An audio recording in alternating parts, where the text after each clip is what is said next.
निकालनी है, कहाँ रखनी है। आप और हम अली को मशवरा नहीं दे सकते।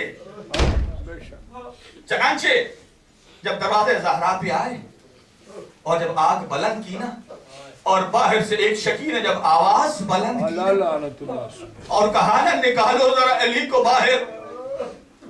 मोहम्मद की बेटी बतूल ने एक जुमला कहा था, आने वाले जरा आहिस्ता बोल, इस घर में मेरे हसन हुसैन भी रहते। कहता रहते हैं तो रहते रहे। जब उसने आवाज और बुलंद की ना, कहा आहिस्ता बोल, इसमें मोहम्मद की इकलौती बेटी बतूल रहती है, जिस पर मेरा बाबा आके 9 महीने आए तदहीर की तिलावत करता रहा।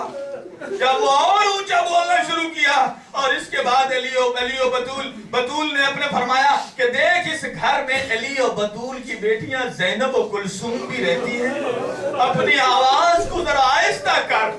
दोस्तों मुझे ये बताओ कि जिस ज़ैनब ने अपनी मां पर गिरता हुआ दरवाजा देखा हो, क्या कभी भूल सकती है?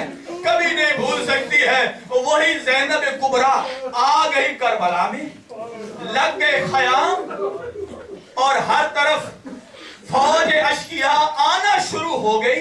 मैं कहता हूँ हर शख्स फौज हुसैनी में शामिल नहीं हो सकता। फौज अशकिया जब आने लगी ना, बढ़ने लगी। एक मर्तबा मेरी आज़ादी फरमाती है, भैया हुसैन, जब से दुश्मन की फौजें आ रही है ना, तब से मेरा दिल दहलता जा रहा है। उनके तो आ रहे हैं, क्या तेरा कोई आने वाला नहीं है? हज़रत हबीब के मसाइब पढ़ने जा रहा हूं, हज़ारों मुतवज्जे हो जाइए। क्या तेरा आने वाला कोई नहीं है? जब ये कहा ना कोई आने वाला नहीं है, तो मजलूम करबला को बचपन का साथी हबीब याद आ गया। हबीब की फजीलत क्या है कि 4 साल के थे हबीब, और मदीने की गलियों में जब बच्चे खेल रहे थे ना, तो सरकार अचानक वहां से गुजरे। असहाब ने क्या देखा, सरकार दो आलम ने लपक के हबीब को उठाया और अपने सीने से लगाया। कभी माथा चूमते हैं, कभी गला चूमते हैं, और कभी गाल चूमते हैं। असहाब ने कहा, आप हबीब को इतना पसंद करते हैं? कहा, मैंने एक मर्तबा नहीं, मैं मोहम्मद ने कई मर्तबा देखा है।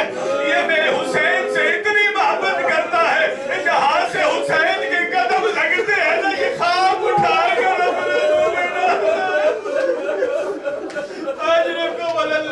और जो हुसैन से प्यार करे, मुझे वो बहुत अच्छा लगता। आज रखो बल्ला आज़ादारो हबीब। कौन हबीब? जब मौला ने खत लिखा ना, एक रिवायत है 3 मुहर्रम को, एक 4 मुहर्रम को खत लिखा। अब सुनिएगा, खत के जुमले अजीब हैं। और जब खत लिखा ना और कासिद को भेजा, तो हबीब कूफे में मेहंदी खरीद रहे थे, इसलिए बुजुर्ग थे कि दाढ़ी को खजाब करे, सफेद दाढ़ी है। कासिद घर पहुंचा, घर से इत्तला मिली, वो बाहर निकल गए। वहां से इत्तला मिली, वहां है। जब दुकान पे गया ना, शाना हिला के कहता है, हबीब आप हो?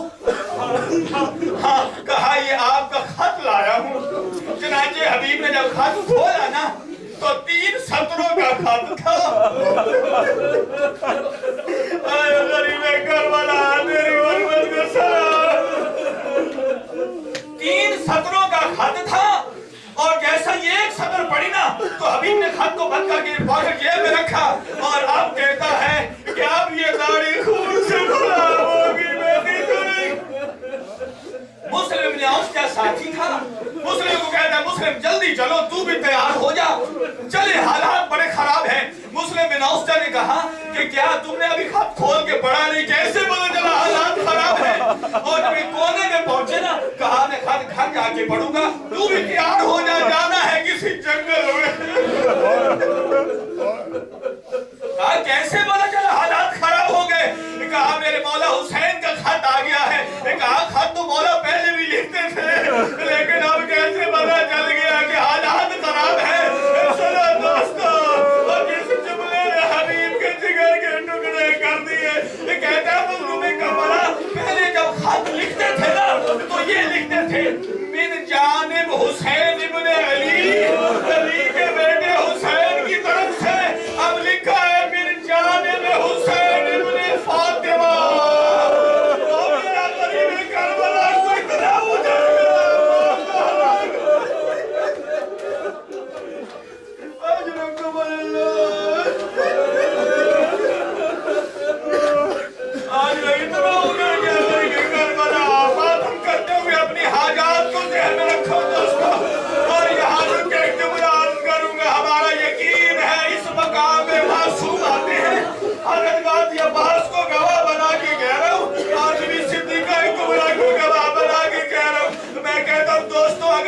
यकीन है ना कि यहाँ मासूम आते हैं, तो इस इदारे की तकद्दुस का ख्याल रखना, पामाल न करना, अपनी आलाई से दरवाजे से बाहर उतार के आना, और कल आदमी अब्बास को क्या जवाब दोगे? आज रखो मल्लाह अदारो दूसरी सदर सुनोगे। कहा मैं जानिब किसकी तरफ? इलल अखी अल फकीह, हुसैन इब्ने ज़हरा की तरफ से उसको खत है जो इब्ने मज़ाहिर मुजतहिद है। और पढ़ा और खत लेके घर गया, अपनी ज़ौजा को सुनाया। वक्त मुख्तसर है, मैंने इससे मुख्तसर किया। ज़ौजा को सुनाया, चनाचे इसने तैयारी कर ली। और उसके बाद जिस चीज ने इब्ने मज़ाहिर को रुलाया ना, वो जुमला क्या था? मौला ने नीचे लिखा था, अज़र हसन ज़ैदी साहब पढ़ा करते थे कि मौला ने 3 जुमलों का खत लिखा। कहा मैं तेरे शहर के करीब एक जंगल में आ गया हूँ, मेरे नाना की उम्मत ने मेरा रास्ता रोक लिया है, और जिसने जिगर के टुकड़े किए ना हबीब के, वो कहता है मौला ने ये लिखा, ए हबीब मैं तुझे कभी ज़हमत न देता, और मेरे साथ ले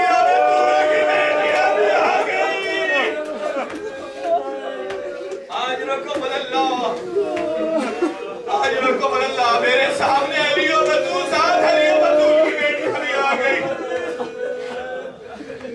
वो हबीब आया, पहुंच गया कूफे, शहादत हो गई। दोस्तों अब सुनो दर्द भरे जुमले। जब ये काफिला असीरों का लुटा हुआ करबला से कूफा पहुंचा ना, और कूफा के बाजार में गया, जैसे ही कूफा के बाजार में पहुंचा, बीबी ज़ैनब कुबरा ने देखा मेरे बेटे सज्जाद की आंखों से ऐसे आंसू आ रहे हैं जैसे लगता है किसी दरिया का बंध टूट गया हो। कहा मेरा बेटा क्यों रो रहा है? तुझे तो मैंने बचा के अपने नाना की कब्र पे लेके जाना है। मौला फरमाते हैं मेरी फुप्पी अम्मा, मैं रोऊं तो ना रोऊं तो क्या करूं?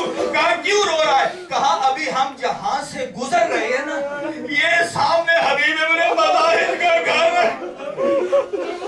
यहाँ से गुजर रहे हैं ना, ये सामने हबीब इब्ने मज़ाहिर का घर है। और फरमाया अच्छा तो जैसे हम गुजर जाएंगे तू भी गुजर जा। और सज्जाद ने और रोना शुरू कर दिया। काबू भी अम्मा देखो, वो 7 साल का जो बच्चा है ना, वो हबीब इब्ने मज़ाहिर का बच्चा है। बीबी ने फरमाया फिर मेरी सवारी को हल्का हल्का जरा उस घर के करीब ले जा, मैं अपने हबीब को जो भाई था मेरा, उसकी बीवी को मैं भाई का पुरसा दे लूं। जब करीब गई और बच्चे को देखा, बच्चा डर गया। यहाँ मैं आपसे इबादत करके जुमला कहूंगा, मेरे पास और कोई जुमला नहीं। बच्चा क्यों डरा है? इसलिए बच्चे खून को देखकर डर जाएगा। बीवी की हालत क्या थी? हाथ गर्दन के पीछे बने हुए थे, बालों का पर्दा बनाया हुआ था, और सामने पत्थरों के जख्म थे, और खून जारी था, और बच्चा पीछे हटाना। बीवी ने फरमाया ए मुस्लिम, हबीब के बेटे दूर न हो जा, तू मेरे भाई का बेटा है। और उसके बेटे ने जुमला कहा ना, कहा आप जो कहती हैं कि तू मेरा भतीजा है, लेकिन मैंने तो आपको कभी अपने हाथ देखा ही नहीं है। अब सुनो जो जुमला और के बेटे ने कहा था, हमने आपको कभी देखा ही नहीं है अपने घर में। अली की बेटी की चीख निकल गई और कहा हमें किसी ने भी नहीं देखा, और हमें लोगों ने तब देखा मेरा गाजी चला गया, मेरा हुसैन आज रखो बदला। और फरमाया ए कासिम, कासिम नाम था हबीब के बेटे का। कहा बता तेरा बाबा कहाँ है? कहा मेरा बाबा घर नहीं है। कहा कहाँ गया है? कहा यहाँ बाहर एक जंगल है जिसका नाम करबला है। कहा क्यों गया है तुझे शहर में छोड़ के? कहा इसलिए कि तुम्हें नहीं पता वहाँ हमारे इमाम और मुर्शिद आए हुए। इसके बाद जो एक जुमला आखिरी पढ़ने जा रहा हूँ, और फरमाया बीबी ने ए कासिम तू जा, तेरी माँ कहाँ है? कहा वो नीचे कुरान पढ़ रही है। दर्द भरा जुमला। कहा तू जा माँ को बुला और उसे कहे कोई कैदन है जिसका सर जख्मी है, सर पे रिदा नहीं है, वो तुझे भी जानती है, मेरे बाबा को भी जानती है, मुझे भी जानती है, वो बुला रही है, आजा कोई बात करनी है मुझसे। आदादारो जब वो हबीब का बेटा कासिम माँ को बुलाने गया ना, और जब वापस आया और बीबी की सवारी थोड़ी आगे जा चुकी थी, 2-3 कदम, और जब देखा ना पीछे से हबीब का बेटा आते देखा, कहा सज्जाद जरा मेरी सवारी को पीछे कर, और मेरा भतीजा आ रहा